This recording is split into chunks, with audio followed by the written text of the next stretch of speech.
We are back. It's the Joe Holka Show presented by Prize Picks Week 18. It's the big show. How we doing, everybody?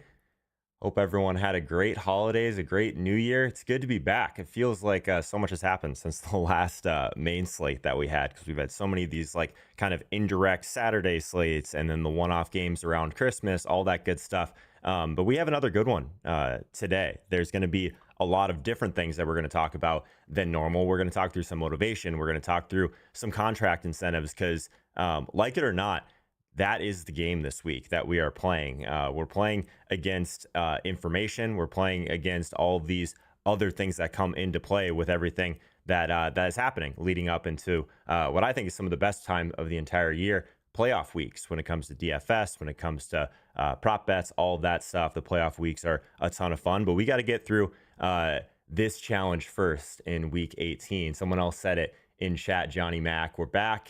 It's chess, not checkers. Couldn't agree more. This is going to be one of those slates where we're really going to have to put those puzzle pieces together in order to get there. And we're going to have to embrace a little bit more uncertainty than normal. We think we know certain things. We think we know what teams might care about these contract bonuses, incentives, milestones, all that good stuff. But maybe we don't. And then obviously there's some teams where we have some motivation here. There's some teams where they have nothing to play for. And then there's going to be some uncertain situations across the board when it comes to weather as well. I'll ruin the weather prop for today. We're a few minutes in here.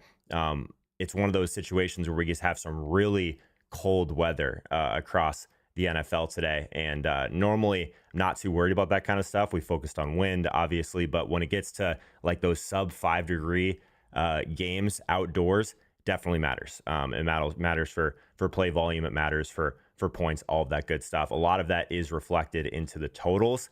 One of the things that we don't get to talk about today, if we're going to focus on the main slate, is this Sunday night football game between the Lions and the Vikings for first place in the NFC. We don't have that on the main slate, but I got you guys covered from props perspective. There is a bunch of videos across wherever you consume your short form videos in terms of what I like in that game. Also going to drop some more picks for that game in VIP as well. So make sure you guys check out the link in the description and the pinned comment. If you guys want to check out VIP, 7-day free trial, just unlocked a bunch of slots. Thanks for everyone for the support on that so far. We were actually sold out the last couple of days and I didn't even notice. So unlocking a few more slots, trying to give you guys as much value as I can in there and continue to give you guys as much value for free as possible as well on this show. So I think a good place to start might not be our normal spot where we're talking through what we think are going to be the highest owned players. Let's talk a little bit about quickly just some motivation stuff, right? Because that is, I think, kind of where this week needs to start. We need to focus on, ideally, from my perspective, focus on teams that actually have something to play for, right? So obviously we had these Saturday games yesterday. We were kind of watching to see what was going to happen with the Ravens, but we were going to watch to see what was going to happen with the Bengals. So the Bengals win yesterday. They still need a couple of teams to lose, right? So two teams that have a ton to play for, at least in the AFC, are the Broncos and the Dolphins, right? So if we're looking just at the Broncos, they can lock up a playoff spot with a win. So must win for them. Also, the Dolphins that are only 8-8 need to have a win to have a shot at the playoffs. So they still need a couple other things to happen, but both of those teams are going to be playing all out. And we already talked about some of the games yesterday having a lot of implications. There's a bunch of teams in the AFC that don't have anything to play for, right? That can't move slots. So the Chiefs, the Bills, the Texans, all of these teams are locked in, don't have anything really to play for. In the NFC, it's kind of a unique slate on the main slate because obviously we have the headliner, the Vikings and the Lions, both those teams playing all out. The crazy thing about this is one of these teams is not even going to get a home field, is not even going to get a home playoff game, which is absolutely crazy. So the Lions or the Vikings, whoever wins that, will get the number 1 seed and the bye. Only one bye in the NFC, right? So it ends up being really important, obviously, for that game. If that game was on the slate, we would probably be all over it like everyone else. It's the highest total we've seen all year. So we'll see what happens in Detroit with that one. Obviously, Detroit's still battling through a ton of injuries on the back end.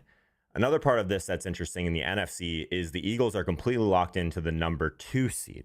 So we get no Saquon Barkley today trying to break that single season rushing record. He seems not too happy about that. But the Eagles have nothing to play for.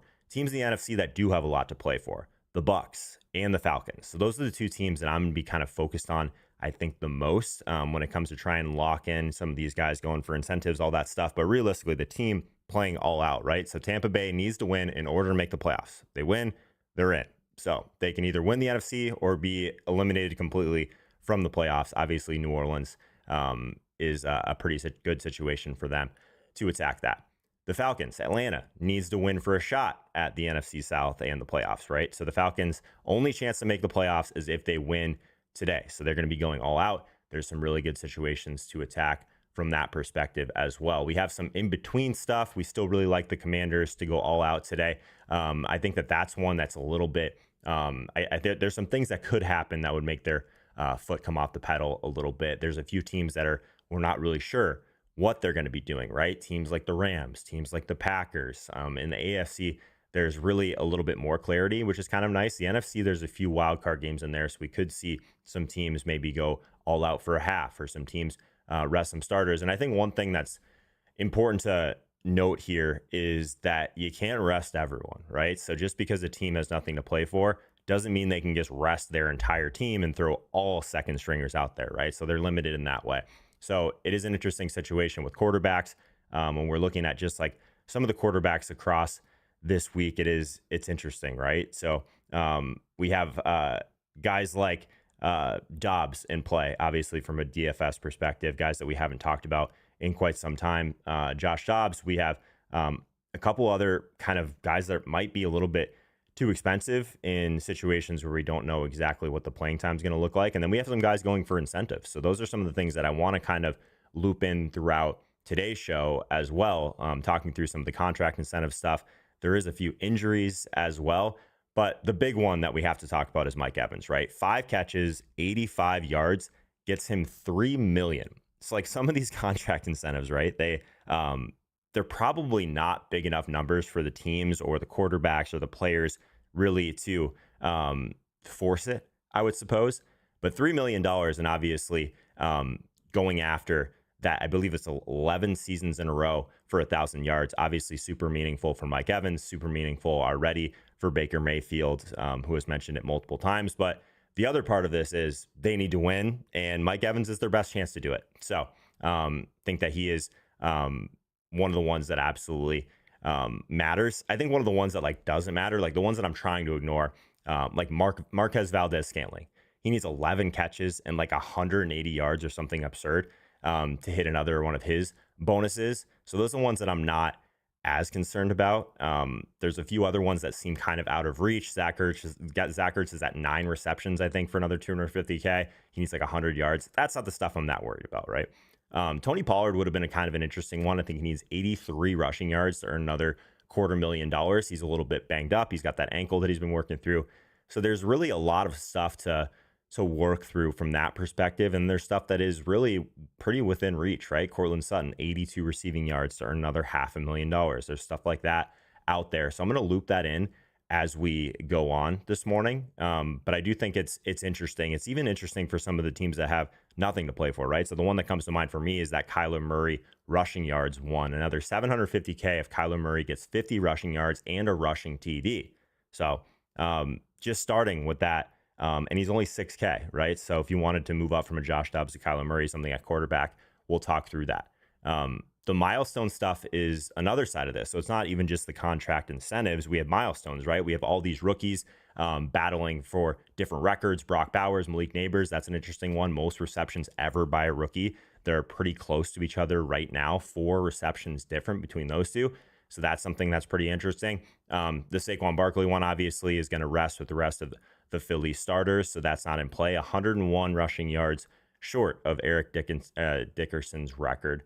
Kind of a bummer for him, but obviously that team has hopes of winning a Super Bowl, so hard to blame them for that. Obviously, the Aaron Rodgers one, kind of interesting as well. He's 1 passing touchdown away from 500. You would think he's going to force feed that one to Devontae Adams, but the other team knows that as well. So there's some Baker stuff in there that looks pretty good, but let's get into the poll. And now that we've kind of gone through some of what I think are the big ones, I'll try and loop in a few more of those incentives and milestones, that sort of stuff as we go. But I thought it was important that we started with that today. But how we doing in the chat, friends? Wayne Casey's in here. What's up, my man? Casey Bone, Joe Milk, DJ Shane. Happy holidays. Happy holidays. Mikey Boy. What's up, Mikey Boy? Hope you're well. Hope you're well. Big John's in here. What's up, my man? Hat on backward. Salt River Hillbillies. Derek Mintz. Santonio. DJ Shane. JR Heineke. How we doing, guys? Chris, thanks again for reminding me about VIP being sold out. I try and keep it at a certain number, right? So that there's not too many people in there. So I appreciate that. Derek Hill. Defend the Den. Is that the Lions slogan? I'm really excited to watch it. Either way, that's for sure. Week 18. Let that sink in. Yeah, it is crazy. It flies by every single year, my man. It really does. M. Thompson, 22 below in the wind chill in Eveleth. That's wild, man. In the cities, it is not much better. I'll say that. Walking to get my coffee this morning was not fun. Hope you're well, my man. Derek Hill, what's up? Noel fan with the 1999 super chat. Appreciate you, Noel. Hope you're doing well, my man. This is a crazy, crazy week. I think one more thing before we get started too. This is a week that, and I think I say this every year, you can probably go back and look at week 18 videos from years prior. This is a week that I scale back. I'm not going all in on week 18.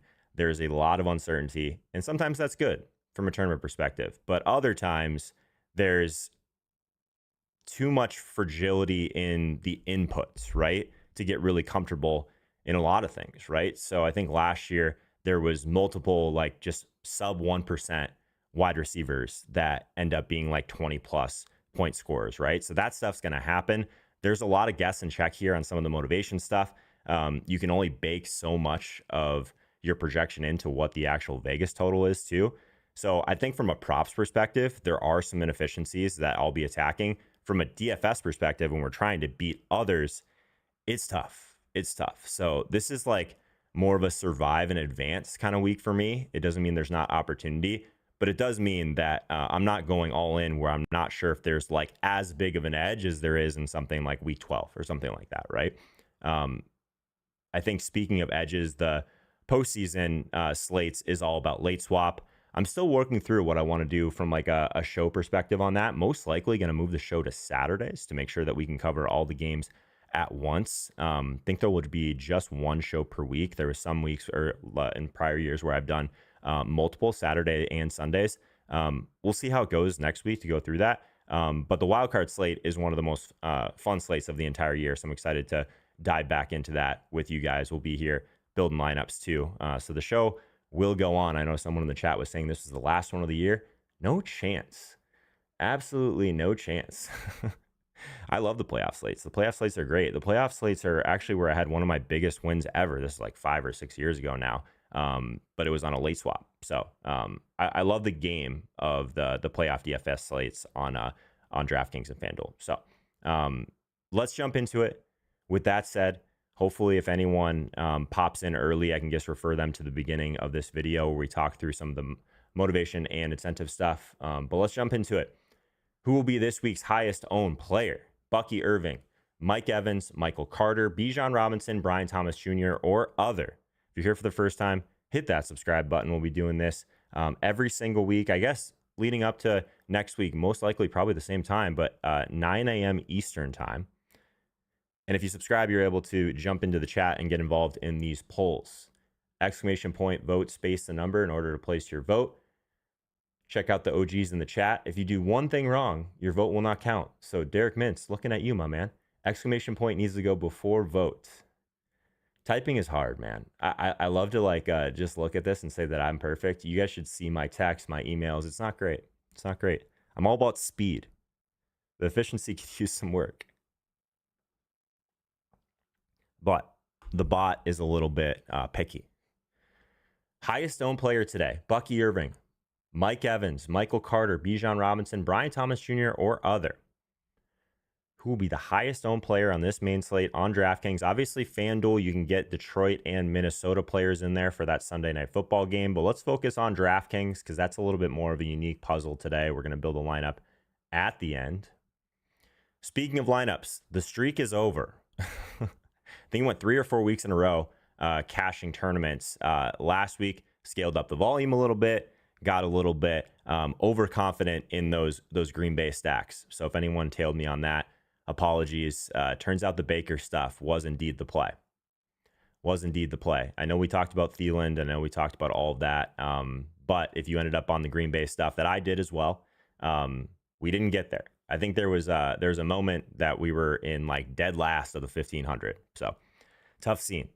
That's the way she goes in tournaments, though. We got to hit that big one day, or once or twice a year, and you're profitable. That's how it works. Mike Evans leading the way as the highest owned player, trying to get that $3 million today. That incentive. I think he cares just as much about reaching 1,000 yards, though, in that milestone. Pretty cool. Pretty cool. I think he gets there. Obviously, it's an amazing matchup, too, which makes that even easier of a click. 8,000 on DraftKings for Mike Evans today. Highest owned wide receiver, highest priced wide receiver. Makes sense, though, in a team where they're or in a game where they're absolutely motivated as well. So even if he just gets what he needs, the catches and the yards, he just gets that and goes out 5 catches, 85 yards. Maybe they have this game well in hand, up 2 touchdowns. This is a slate too where guaranteed points are hard to find, right? So I think that's probably right. I think from an ownership perspective, though, I think you can probably put Brian Thomas Jr. Honestly, the Michael Carter stuff at 4,700. I think you guys might be surprised at his ownership relative to Mike Evans. Mike Evans at 8K versus like a $4,700 running back. I think some people will just be really confident just locking Michael Carter in. So I could see actually his ownership being a little bit higher. But I digress. Only 4 votes, I guess, are with me on that one. Let's move on to the next one. Let's talk through quarterback. Top quarterback play today. Joshua Dobbs, Kyler Murray, Baker Mayfield, Jaden Daniels, Joe Flacco, Bo Nix, or other. What do we think at quarterback here on this unique slate? What direction do we want to take quarterback? Do we want to pay all the way down 4K Josh Dobbs? Do we want to pay up into some incentive stuff with Kyler Murray? Do we want to jump all the way up to 7K to Baker in a game they have to win, tail him or pair him with our Evans stuff? And then we still got a ton of ceiling for like a Jaden Daniels at 7,800 if you wanted to go all the way up there.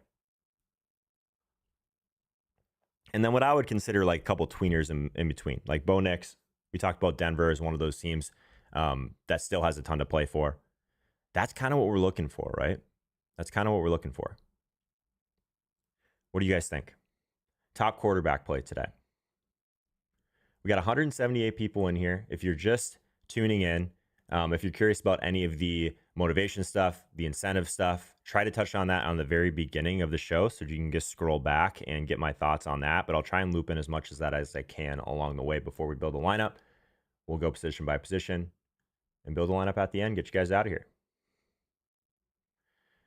Josh Dobbs and Baker Mayfield leading the way so far in this poll. Not super surprised by that. 4,000 for Josh Dobbs. Brock Purdy is sitting. Obviously, the 4K price tag is what really matters, and obviously the weapons around him make him a very strong play. Very strong play. If we're just looking at that game in general, San Francisco at Arizona, I think there's a pretty big argument for that to be one of the, I guess, most appealing game stacks of the week. You could probably put Carolina and Atlanta ahead of them, but outside of that, those are kind of the games, and then you're trying to pick some pieces from these other ones, right? Unless you're playing on FanDuel and you probably just have all the Lions and Vikings stuff. Jimmy G, somewhat interesting. I think these other guys on this list are stronger. And again, if you're here for the first time, these polls, I want to get a feel for where you guys are at, but typically these polls are my player pool, right? These are the guys that I'm like kind of trying to focus on and really try and figure out where I want to prioritize them, right? Josh Dobbs, Baker Mayfield, not much more to say about these guys. Kyler Murray, the incentive stuff, that's interesting. Jaden Daniels, still a very high ceiling, some more iffy type of motivation there in comparison to like the Bucks of the world, the Broncos of the world, but still pretty small, pretty solid. Dobbs equals Bijan, Evans, Bucky. That's really sharp, right? So like the path to getting in these expensive guys, the Bijan Robinsons, the Mike Evans, the Bucky Irvings, is the 4K quarterback most likely. There's a couple other guys, obviously a wide receiver and tight end that we can talk about to save salary, but stars and scrubs on these slates tends to be the popular approach. Doesn't mean it's wrong. Doesn't mean it's wrong. Okay, let's keep this moving because I think we have more interesting polls to talk through today. But let's get this one out of the way.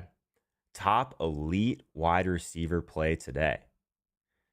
Pretty easy poll. Mike Evans or not Mike Evans? What do you guys think? Top elite wide receiver. If we're paying up for a wide receiver today, who is it? We got Mike Evans up there. We got Brian Thomas at 7,300 up there. We got Malik Neighbors, Devontae Adams, all those guys. So like throw them all into the not Mike Evans bucket. Or is it the Mike Evans bucket that we want to be on today? What do you guys think? Top elite wide receiver play today. And I just wanted to do this because I want to take Mike Evans out of the next poll. This is not as useful for you guys all to vote Mike Evans as the top wide receiver play. So top elite wide receiver play, Mike Evans, not Mike Evans in order to place your vote. Exclamation point, vote, space, the number. What do you guys think? A lot of ones coming in. Mike Evans is the top elite wide receiver play today. I agree with you guys. I agree.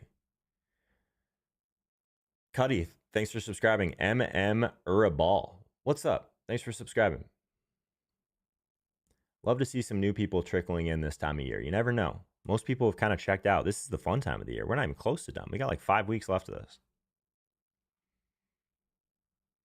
All right, Mike Evans, top elite wide receiver play. If you're voting no, who are you guys saying?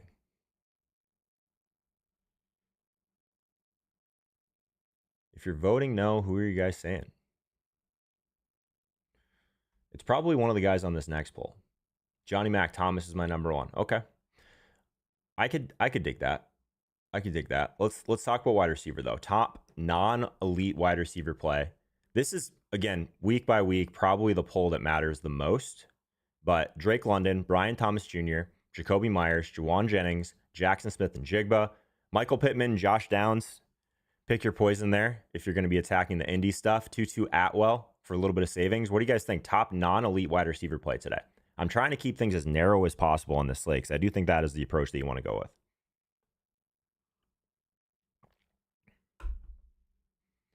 What are we thinking here at wide receiver? I touched a little bit on it too in the intro. Some games that have some weather, mostly cold, right? Like anything below 20 degrees, I'm a little bit nervous about. It looks like nothing crazy, but we're keeping an eye on that, right? Keeping an eye on it. Top non-elite wide receiver play today.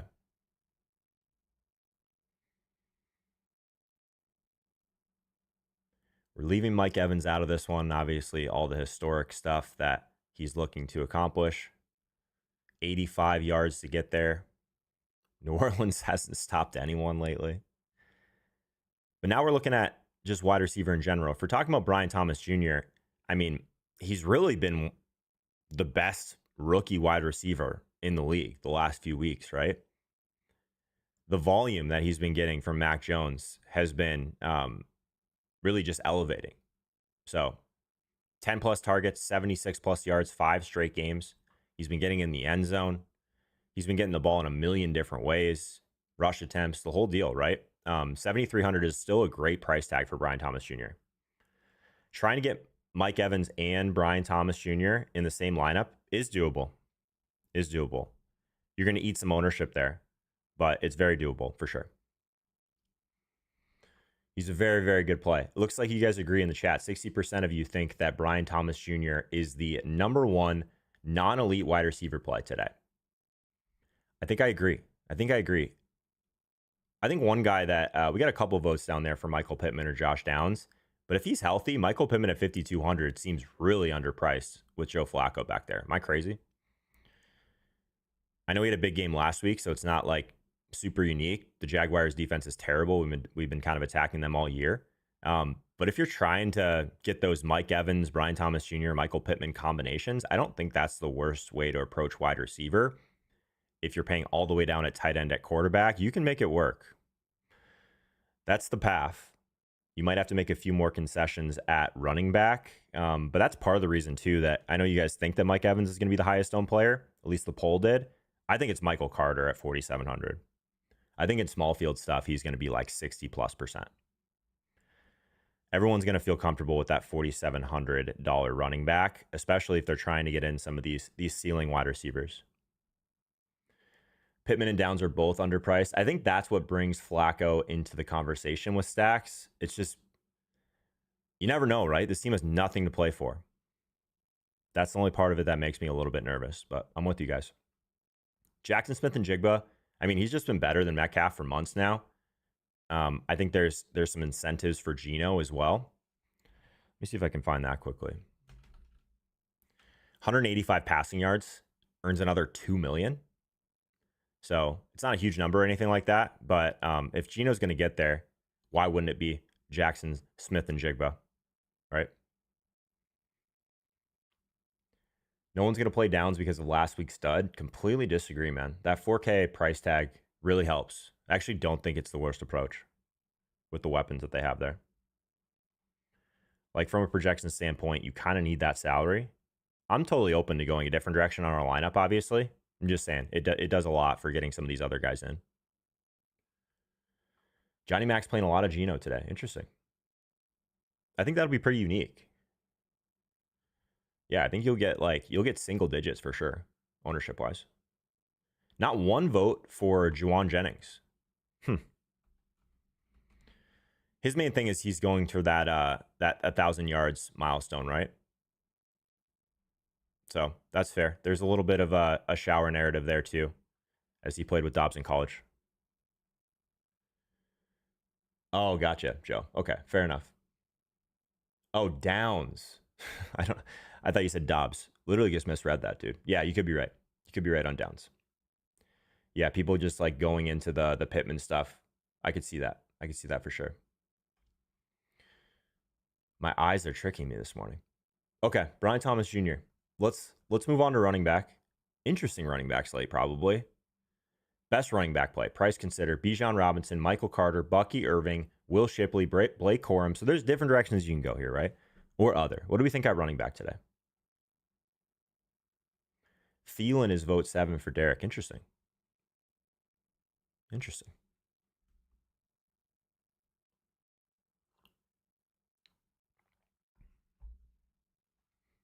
What do we think at running back, though, friends? I'm going to move a little bit quicker through some of these polls today so that we can think through our lineup. I don't think that week 18 is a week we need to be sitting here for hours and agonizing. I think that at this point, the player pool is the player pool, right? It's going to be the combinations and the kind of mix and matching. Depends on what type of tournament you're going to be playing. I'm going to play something a little bit lower. Like I mentioned, we played the 1500 last week. I'm going to throw this into the double spy and the normal spy. So like the 2000 roughly player pool. Entries, I should say. So not super small field, definitely not large field. Some single entry stuff. Scaling back a little bit on week 18. Like I said, I think that's the move. A lot of uncertainty. It's a fun week to put this puzzle together, but let's not blow our bankroll on week 18 when we got playoffs coming up. Playoffs are the real fun. What about Miles Sanders? Wasn't really on my radar. Wasn't really on my radar. Could be a nice little low own piece though. If we're talking leverage, which we didn't really talk much leverage stuff at wide receiver, I guess it's the Green Bay guys again. We're just not sure exactly what we're going to get from them. Could be some of these just cheap guys, like instead of paying down elsewhere, maybe you pay down for Juju. I threw Tutu Atwell on that poll. One of those guys popping off, I could see it at single digit ownership. Quarterback, I think it's probably paying all the way up for Jaden Daniels if we're really trying to get unique. Bo Nix, if you like that game, 6,400 for him. Sutton has some incentives as well. Running back is where I think the leverage is the weakest. It's probably like a Rico Dowdle, Breece Hall experience. And there's a lot of uncertainty there in this week. I think running back is so strong, it's just not needed. The Michael Irving, Michael Carter, Bucky Irving, Bijan Robinson. trio is one that I think you'll see trotted out a lot. So how do we get different from that, right? Do we back into like a Carson Steele at 4,700? Looking at Miles Sanders at 4K, I actually think he's okay. Whoever mentioned that in the chat. Isaac Guerrero at 5,900 is kind of in a weird pricing spot. I could see that being some nice leverage, though, if you didn't want to go the Dobbs direction. So there's some stuff here that makes some sense. But Michael Carter, 4,700. James Conner, Trey Benson, both out. He's going to get all the work. He's 4,700. It's really not too complicated. Bucky Irving, obviously the Bucks need to win. If he gets the ball another 20 plus times, it's a situation where they're just going to lean on him pretty heavily. 7,700 for a good reason. Probably well spent if you get him in your lineup. Bijan Robinson at 8,500, another team, Atlanta, that needs to win. The volume, I mean, that was the biggest concern last year, right? He's just been getting the ball a ton this year. He's been doing a lot with it, right? So we'll see what happens. See if the Saints can make that other game close. But really good matchup. 8-point favorites. A lot of volume. 8,500 for Bijan. Really good spot. Really good spot. What's the weather like in Denver today? Is the game in Denver? Because I don't see anything weather related for that one.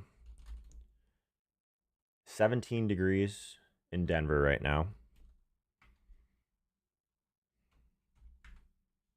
I feel like I should know this off the top of my head, but I'm going to look it up to make sure I don't get it wrong. The game is in Denver. Not seeing a ton of like concerns though, outside of it just being cold. Bijan Robinson getting the best running back play love here in our poll. Interesting. Yeah, I think it's the volume is, I mean, when you're talking about salary and where you're going to spend it in week 18, trying to get some certainty there. Yeah, the Bijan stuff looks great. If you're just staring at ceiling, he's probably the highest ceiling running back on the slate by a decent margin. You probably put Bucky right behind him. But you could probably put Bijan at a similar ceiling tier as like a Mike Evans and Brian Thomas. I don't think that's crazy to say. I don't think that's crazy. Blake Corum getting some love. So yeah, actually there is a few guys that if you really want to get different, right? Miles Sanders, Carson Steele, Will Shipley. I literally can't talk. Happens once a stream where I've just got marbles in my mouth. Anyone else have that problem? Early in the morning, just can't speak? Just me? Okay, cool. Blake Corum, 5,600. Interesting one, just because, like, we'll see LA resting all their starters and all these other guys at kind of better price points. So if he ends up being like 15% owned, something like that, I don't know if I like that from like a perspective of ownership, but I don't think it's the worst. He's on the poll. That means he's in my pool.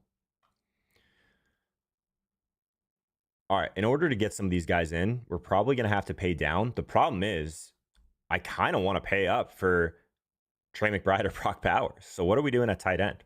Top tight end play today. Price considered. Sub only vote. Trey McBride, Brock Bowers, Peyton Hendershot, Jake Ferguson, Zach Ertz.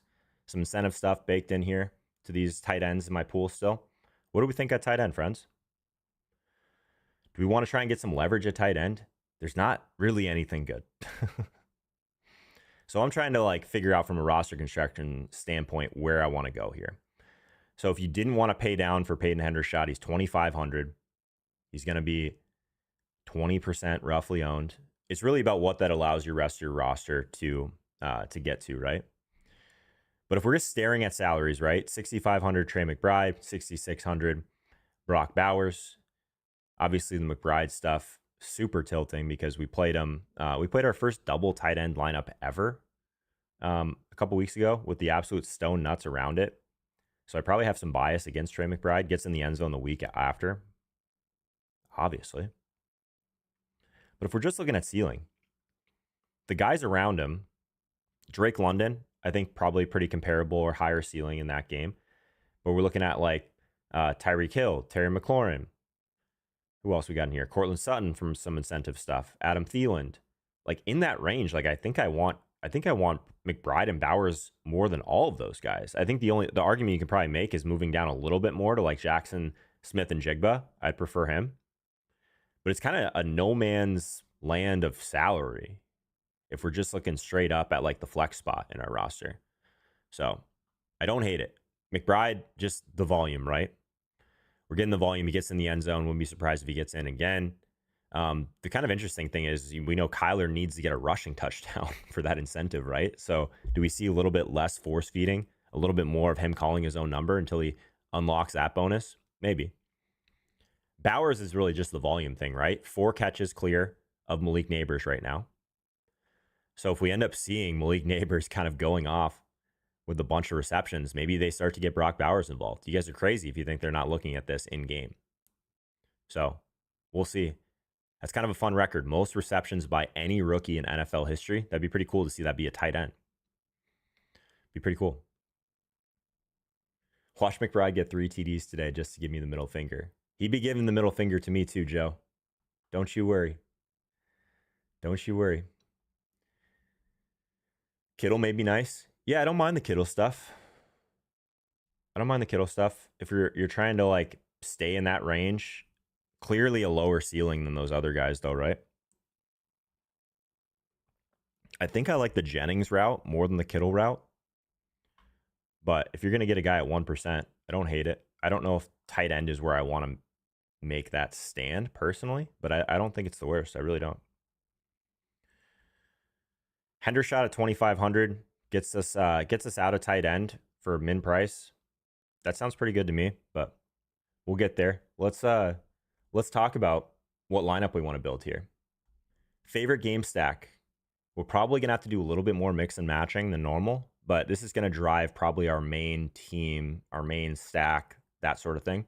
Carolina, Atlanta, Jacksonville at Indy, New Orleans at Tampa Bay, Washington at Dallas, San Francisco at Arizona, LA Chargers at Las Vegas Raiders, Chicago at Green Bay, KC at Denver. What do we want to do here? Favorite game stack week 18. It is a interesting question just because there's not a lot of slam dunk spots if you don't get access to that Minnesota and Detroit game. What's the ownership going to look like on FanDuel tournaments for that game? It's got to be crazy, right? Any interesting craft? Bears suck versus tight end. You mentioned a Green Bay pass catcher. I struggle with Green Bay. I feel like I haven't had a good read for them all year because they kind of ignore the matchup stuff too. I think there's been 2 weeks this year where I've been really heavy on Jordan Reed, and he's just completely punished me for it. Jaden Reed. I always call him Jordan Reed. I think I called him Jordan Reed in a short form video. He's got absolutely shredded for it. Jaden Reed. Yeah, just because of the slot matchup, all that stuff. So yeah, I have some biases against Green Bay just because I haven't been able to really get them right this year. So if you have a strong lean, this is a week where taking some shots on guys that you feel differently than the projections. Great week to do that, man. Good matchup, no ownership. I don't hate it. 100% Detroit, Minnesota. Yeah, I mean, it's going to be crazy. Kind of a unique situation, too, for tournaments, right? Like, there's always, like, maybe not this year, but there's a couple years where there's just, like, far and away the highest total. There's just so much EV there of just, like, playing the second highest game, the second best game. Week 18 is a little tougher to do that. It's very rare that we get a total like that in general. But the Vikings, I mean, I'm just going over all the props for the most part right now. So we'll see. You can ladder stuff in that game. That's kind of fun. Really fun. Haven't talked about it yet, but if you haven't tried out Prize Picks yet, you can get $50 instantly if you play $5 and you use code HOLKA live. It'll tell me that you came from the live stream, which is cool. If you guys want to support what I'm doing, haven't tried out Prize Picks yet, get over there. They are our presenting sponsor. That's where I'm doing the majority of my pick'em stuff these days. Play just $5, get $50 instantly. Whoa, week 18. Okay. What do we got here? Carolina, Atlanta, Jacksonville, Indy, New Orleans, Tampa Bay. Interesting. I thought you guys were going to be all in on New Orleans, Tampa Bay in that game. Only 22 votes though. So let's get a true feel for where the team is at here, where the chat is at. 236 people in here. Let's try and get this one up to 50, right? Like we're going to spend some time building the lineup. I want to know who you guys actually think is the best game stack today. What do we think? What do we think?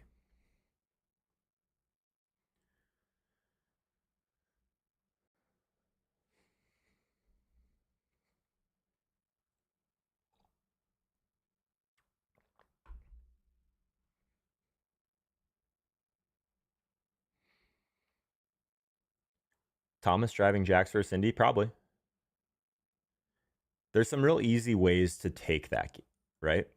The Flacco stuff, I would be shocked if the Flacco stuff isn't higher owned than it's looking like, just because it's a really easy stack to do in that game. 23 votes so far. Let's get some more votes in there. And in order to get your vote to count, I've seen a couple already that aren't going to count. Exclamation point, vote, space, the number. So you'll see a lot of them right in the chat. If you don't have a space in your vote, you got to send it again and throw a space in there. I want to get a true read of where we're at on this game stack stuff before we jump in. Atlanta D and Carolina D, both terrible. Definitely true. Definitely true. There we go. We're getting some of the votes to come in correctly now. Appreciate you guys. This is like the one poll where it's the most important for you guys to, I know most of you probably have this just in the background. You're doing your thing on a Sunday morning. Would love it if you guys could vote on this one. Seems to me Tampa Bay has more incentives. That's true. Incentives, motivation, also ownership. So there's a line there for sure. We are getting some late votes here for New Orleans, Tampa Bay, the Baker stacks. Interesting. Interesting. 0 votes for KC at Denver, 0 votes for Chicago, Green Bay. 36 votes. I told myself I was going to let this one get to 50. That's like 20% of you guys in the chat. That seems like not too much to ask.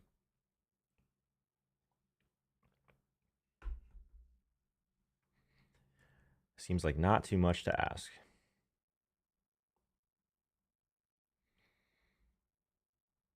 Defense is kind of difficult this week because the defenses that you want to play are more expensive. So like getting into the Tampa Bay stuff, the Denver stuff, defensive motivation is a little bit more important to me, but I'm still looking at some of the D-line versus O-line stuff. Still looking at it. Baker stacks have to be unique? I don't think so. But you know what you're getting there. 41 votes so far. Jacksonville and Indy getting the most votes. Interesting. The Baker stuff feels safer. Maybe that's a good tell to not do it. Not a lot of love for this this San Francisco and Arizona game. Only 5 votes. So you guys don't want to play Josh Dobbs, it sounds. I'm cool fading that. I'm not scared.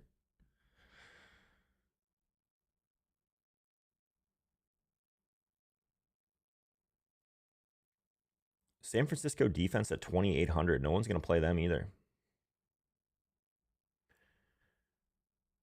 If we're not playing Josh Dobbs, we might want to look into how does it go really bad for Josh Dobbs? Maybe it's the San Francisco D. Maybe.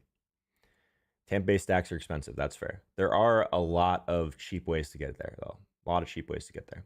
42 votes. I'm gonna hold you guys hostage here for 8 more votes. We're not building this team until I get 50 votes in the chat. We're within 2 votes right now of who our main stack is going to be on this team. So I want to get there. Let's get there. Baker, Evans, Bucky, number 1 ownership at their positions. Outside of Michael Carter, I would agree, Johnny Mac. Not a lot to ask. I don't think so. Yeah. Exclamation point, vote, space the number, DJ24. I want your vote to count, my man. So you have to have a space in there. So if you could type that one more time and send it, would appreciate it. Dobbs stacking with Jennings and Piercing? Yeah, maybe.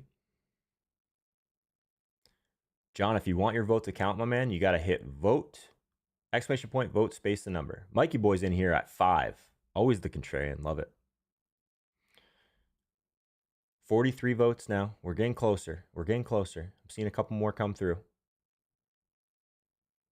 45. You got 5 more votes, or else it's going to be a Jacksonville Indy stack. Interesting.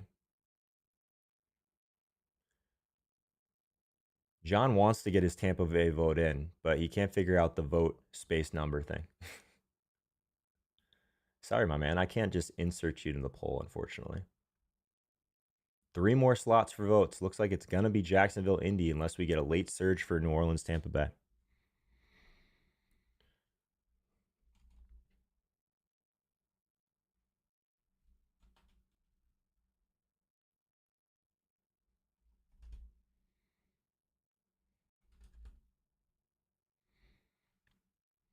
Tampa Bay better stack?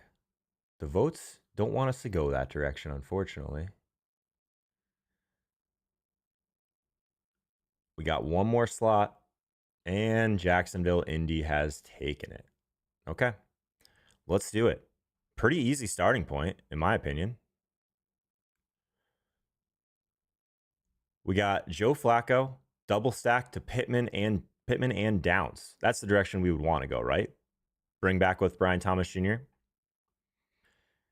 Am I crazy for that being the starting point? What other direction could we possibly go with this team? Thoughts? This is it, right? If we're going to stack up Flacco, this is it. If we wanted to go crazy with a Mac Jones stack, I guess we could, but did we have to? I don't think so. I think this is the direction we'd want to go. So we got a lot of ownership here already, right? Brian Thomas, Michael Pittman, Josh Downs, all these guys are going to be absolutely piled on. I refuse to not play Mike Evans today, personally, just because I like fun. So I'm putting that in there as the flex. So we're really tight on salary the rest of the way, right? So that locks us into Hendershot. And here's what let's put in Michael Carter. So we got one running back slot left and a DST slot. So if we're not playing the chalk Dobbs, how can we benefit from that? Or I guess we're not playing much of the Tampa Bay stuff either, right? Just Evans in there. So I think if we wanted to go this direction, we would probably want to go like 49ers defense, right? And they're relatively cheap. So with like the ownership probably going towards Tampa Bay and Denver, Seattle as well against the LA backups. I think the leverage is probably San Francisco, right? No? 2,800 for San Francisco D. I could dig that. That leaves us with 8,800. It's almost too easy. It's almost too easy. Is this the lineup? This is by far the fastest we've ever built a team on this stream, but I don't know if there's any other answer. Am I crazy? If you want to mix and match another defense, totally fine, David. Yeah, put in Broncos, fine. We're fading Bucky in favor of the Mike Evans stuff, which I'm okay with. You could put Bucky in the slot if you prefer that. We got our double stack, Flacco, Pittman, Downs, bring back with Brian Thomas Jr. We got Michael Carter, Bijan Robinson here to anchor our running backs. This is a really chalky team. That's my concern. Really chalky team. Does this team have enough juice to get to the top? Do we have a favorite leverage play today? I don't, personally. What do we think? Commanders versus the inevitable Trey Lance, maybe. Shabonga, thanks for subscribing. Appreciate you. Not enough juice. Not half a glass full. That's why you have to go Jones with Taylor.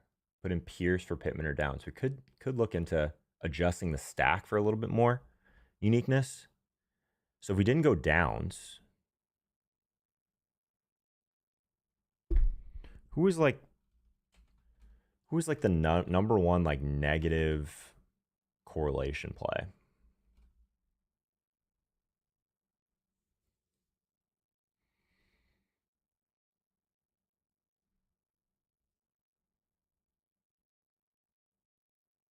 Yeah, it's not great.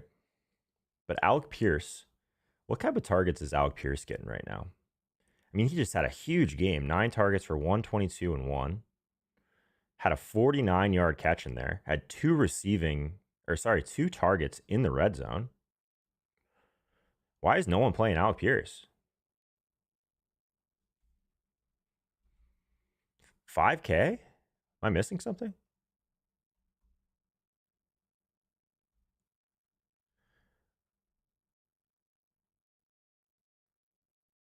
Hmm.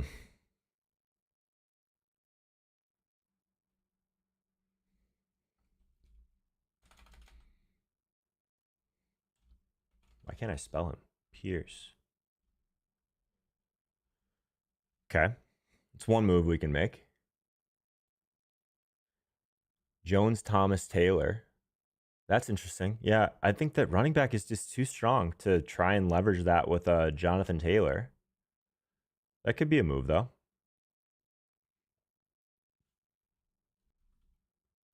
$8,200 for him. Like in any universe, can we play Jonathan Taylor over Bijan, though? That's tough. Much lower ownership, though, and adds to our game stack. Pittman, Pierce, Jonathan Taylor with Flacco. I just honestly think that our lineup is way too chalky still. Because the only thing that we have in single digits right now is Joe Flacco and Pierce. Maybe 49ers. Yeah, no one's playing 49ers, which is cool. I like that, though. We got a D-line versus O-line mismatch there, which is cool. We need one more big leverage spot, for sure. And I still want to play Mike Evans, so that's part of the chalk that I want to be involved with here. We have nothing currently in the afternoon outside. Oh, we got a couple pieces. We got Hendershot and 49ers D. So we got a late hammer of 49ers D, which is interesting. Honestly, I don't hate the adding to our stack with Jonathan Taylor here at 8,200. Just hoping to get a bunch of touches. 32 touches last week, 4 targets. So Flacco's checking it down to him as well. I like it, actually. So what we're looking at here is basically trying to decide if we still want to play Michael Pittman, right?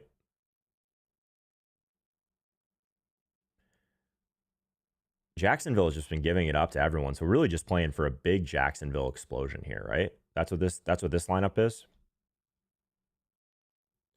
I don't hate that. It's only a 24-point total. That's the unfortunate thing, right? Like middle of the pack for the slate. 29.5 for the Tampa Bay stuff. Would you pick Jordan Love? I have 150 passing yards. Josh Dobbs get 1 TD. I'm not really sure what to do with the Green Bay stuff this week, my man. The Green Bay stuff is kind of interesting because there's like really like they're going to be either the 6 or the 7 seed in the NFC. So they're already locked in. So at that point, like, who knows? If like the Commanders get up big because that's the game that impacts them, I mean, we might just see Green Bay rest starters. JJ or Moreau at tight end. Yeah, do we want to try and get like completely different at tight end here? We can't get into... I don't hate the idea of in this week just betting on a game. Right? Like if we wanted to get into...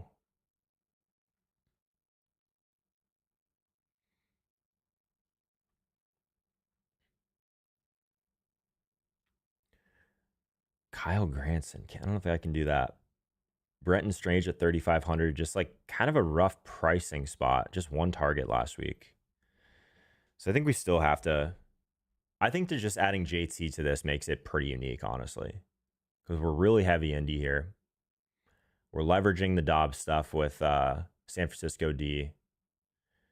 I'm not really that worried about Carter versus D. I don't think that matters. We got Ryan Thomas Jr. clear, bring back the other side.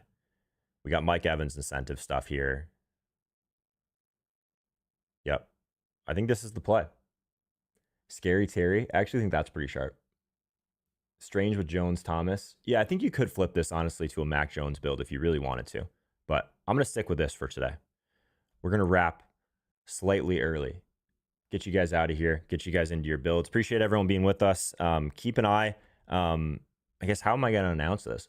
Probably Instagram stories. So Instagram is where I'll announce. Probably going to be a Saturday morning stream going into the wildcard slate. And we'll walk through all those games, talk through all the late swap scenarios that can happen on what can be like wild playoff slates. Ton of fun. This is a fun week 18 slate to piece together with you guys. Appreciate you being here. Hit that subscribe button. Go check out Prize Picks. Use code HOLKALIVE. Get your free instant $50 bet if you guys jump over there. Appreciate you. And we'll talk soon. Good talk. See you guys.